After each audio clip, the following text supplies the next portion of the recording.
Hello World et bienvenue sur Code Apic. Le cours d'aujourd'hui est la suite de la vidéo précédente. La dernière fois, nous avons vu comment créer un tableau. Maintenant, nous allons voir les autres éléments existants que nous pouvons lui apporter. Trois autres balises peuvent être ajoutées. Il y a l'élément tBody, tHead et tFoot. Ces trois balises permettent de regrouper le contenu mis dans les différentes cellules de leurs parties respectives. Allons maintenant les tester. On ouvre une balise table et on ajoute la balise tHead.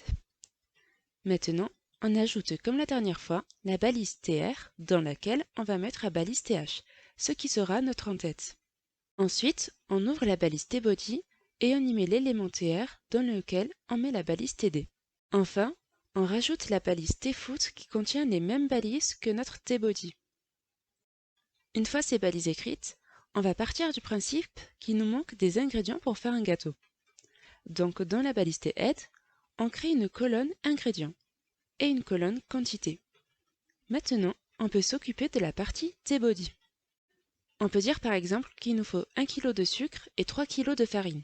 Donc dans la première balise TD, on y met la farine et dans notre deuxième balise TD, on y ajoute nos 3 kg. Et on fait de même avec le sucre. On écrit sucre dans le premier élément TD et le 1 kg dans le deuxième élément. À présent, dans la partie tFoot, on va mettre le poids total des ingrédients. On crée une ligne totale dans la première balise TD et on ajoute le nombre de kilos que l'on a au total dans la deuxième balise TD. On va donc y mettre 4 kilos. Allons voir comment se présente notre tableau. Tous les éléments s'affichent correctement, mais on ne peut pas bien discerner la balise tHead, tBody et tFoot. Pour cela, on peut y mettre un arrière-plan pour se rendre compte des différentes zones que nous avons créées.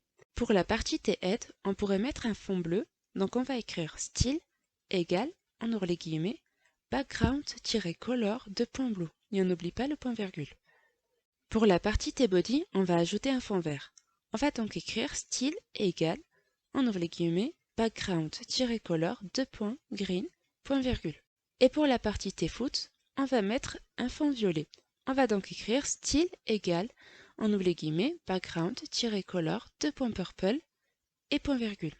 Maintenant, allons voir ce que ça donne.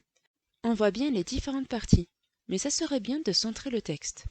Pour cela, retournons sur notre éditeur de code, apporter quelques éléments.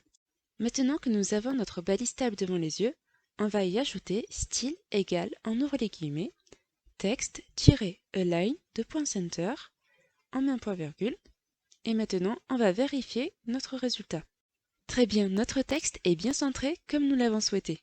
Ça sera tout pour cette vidéo. On se retrouve comme d'habitude vendredi prochain à 18h30. Si vous avez aimé cette vidéo, n'hésitez pas à liker et à vous abonner. À bientôt!